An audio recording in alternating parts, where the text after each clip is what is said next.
राम राम आप सभी को। दीपावली हमारे जीवन का सबसे उज्जवल पर्व है, अंधकार से प्रकाश की ओर जाने का उत्सव।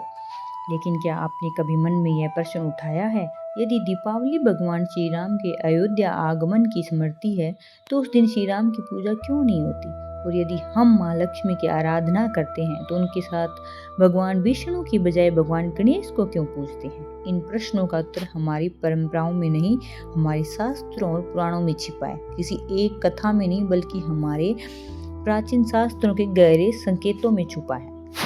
जब माँ लक्ष्मी पृथ्वी को निहारती है, कहा जाता है कि दिवाली की रात्रि जब पृथ्वी दीपों से जगमगा उठती है, तब माँ लक्ष्मी स्वर्ग से नीचे झांकती है।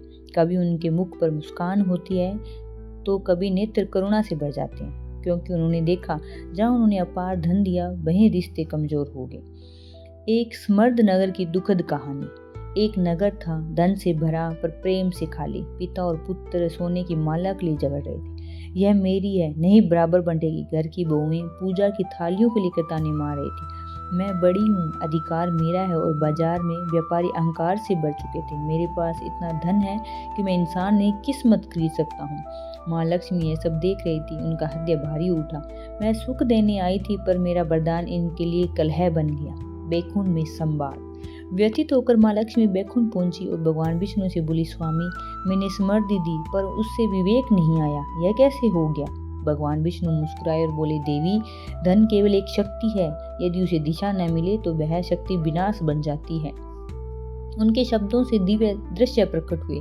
बेकाबू घोड़ा, तूफान में उल्टी नाव और उफनती नदी। शक्ति तभी कल्याण करती है जब उसे बुद्धि और विवेक मार्ग दिखाए। गणेश का स्मरण। माँ लक्ष्मी ने पूछा, तो समाधान क्या है स्वामी? विष्णु बोले, हर शुभ कार्य की शुरुआत किसके नाम से होती है? लक्ष्मी ने नेत्र बंद किए और सामने भगवान गणेश का तेजस्वी स्वरूप प्रकट हुआ। लक्ष्मी गणेश का दिव्य संकल्प। माँ लक्ष्मी कैलाश पहुंची और गणेश से बोली, भ्राता, मेरे वरदान से लोग भटक गए हैं। मैं चाहती हूँ जब मेरी पूजा हो तो पहले आपकी आराधना हो, ताकि धन को दिशा मिले। गणेश मुस्कुराए, बहन, धन शस्त्र के समान है, ज्ञान के बिना वह रक्षा नहीं करता। और तभी एक दिव्य नियम बना, जहाँ लक्ष्मी होगी वहाँ गणेश पहले विराजेंगे। दिवाली का असली संदेश। आज भी हम जब दिवाली की रात दरवाजे खोलते हैं तो हम सिर्फ दौलत को नहीं बुलाते, पहले हम प्रार्थना करते हैं, ओम गण गणपते नमः। हे गणपति, हमें अहंकार से मुक्त करें और सही निर्णय की बुद्धि दें। फिर कहते हैं, ओम महालक्ष्मी नमः। हे माँ लक्ष्मी, ऐसी समृद्धि दीजिए जो केवल तिजोरी नहीं, हमारे रिश्तों को भी भर दे। मिट्टी का दिया हो या सोने का, माँ लक्ष्मी में भाव देखती है, दिखावा नहीं।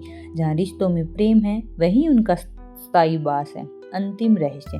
शास्त्र कहते हैं, लक्ष्मी चंचल है, वे स्थिर नहीं रहती। गणेश स्थिरता और विवेक के प्रतीक हैं, इसलिए पूजा में गणेश बाईं ओर और लक्ष्मी दाईं ओर बैठती है। पहले बुद्धि, फिर समृद्धि। दिवाली केवल बाहर दिए जलाने का पर्व नहीं, यह भीतर ज्ञान, संतोष और विवेक का दीप जलाने का अवसर है। जब बुद्धि और धन साथ चलते हैं तभी जीवन में सच्चा उत्सव आता है। आज का प्रश्न। जब देवी लक्ष्मी दुखी होकर बैकुंठ पहुंची तो उन्हें भगवान गणेश का साथ लेने की सलाह किसने दी? ए भगवान शिव, बी भगवान विष्णु, सी नारद मुनि, डी भगवान ब्रह्मा। सही उत्तर नीचे कमेंट में लिखिए। अगर यह कथा आपके मन को छू गई हो तो भजन सभा दीपिका चैनल को सब्सक्राइब करें, बेल आइकन दबाएं और इस दिव्य ज्ञान को आगे बढ़ाने में मेरी मदद करें। आपका छोटा सा सहयोग मेरी कथा सेवा को और आगे पहुंचाता है। धन्यवाद।